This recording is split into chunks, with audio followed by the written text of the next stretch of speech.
মুমিনের সবচেয়ে বড় পুরস্কার জান্নাত, যেখানে কোনো দুঃখ, কষ্ট বা হতাশা থাকবে না, এমনকি মৃত্যুও থাকবে না। কোরআন ও হাদিসে জান্নাতের অসংখ্য নিয়ামতের বর্ণনা এসেছে। তার মধ্যে আছে বাগান, নদী, অমর যৌবন, সুন্দর পোশাক, মনোরম খাবার ও অনন্ত প্রশান্তি। তবে সেই জান্নাতে এসব সুখ, শান্তি, সমৃদ্ধির চেয়েও আছে আরো বড় নিয়ামত। শারমিন নিশু জানাচ্ছেন বিস্তারিত। জান্নাতে মানুষ পাবে সীমাহীন আনন্দ, অপার শান্তি ও চিরন্তন সুখ। জান্নাতের সৌন্দর্য বর্ণনায় পবিত্র কোরআনে আল্লাহ তাআলা বলেন, যারা ঈমান এনেছে ও সৎকর্ম করেছে তাদের জান্নাতের বাগানে প্রবেশ করানো হবে, যার তলদেশ দিয়ে নদী প্রবাহিত হয়। সেখানে তাদের জন্য থাকবে সোনার কঙ্কন ও মুক্তার অলংকার, আর তাদের পোশাক হবে রেশম।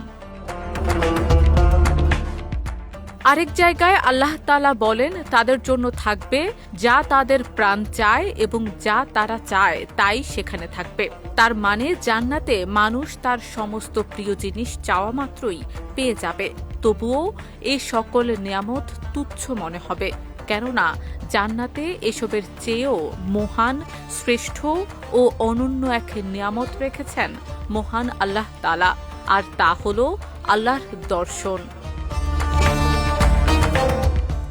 রাসূলুল্লাহ সাল্লাল্লাহু আলাইহি ওয়াসাল্লাম বলেন, যখন জান্নাতবাসীরা জান্নাতে প্রবেশ করবে, আল্লাহ তাআলা তাদেরকে বলবেন, তোমরা কি কিছু চাও?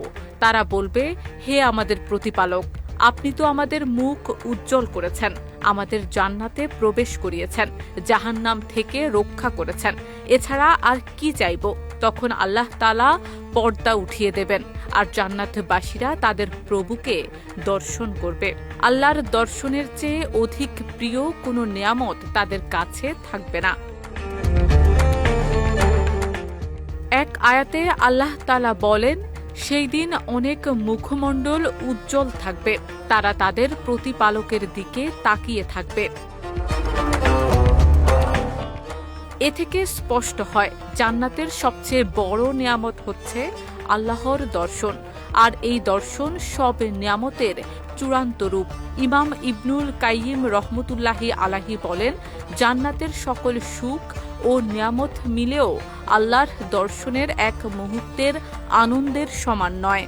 কেননা জান্নাতের প্রতিটি সুখই বাহ্যিক পূর্ণতার জন্য, কিন্তু আল্লাহর দর্শন হল আত্মার পরিপূর্ণ শান্তি ও ঈমানের পরম পরিণতি।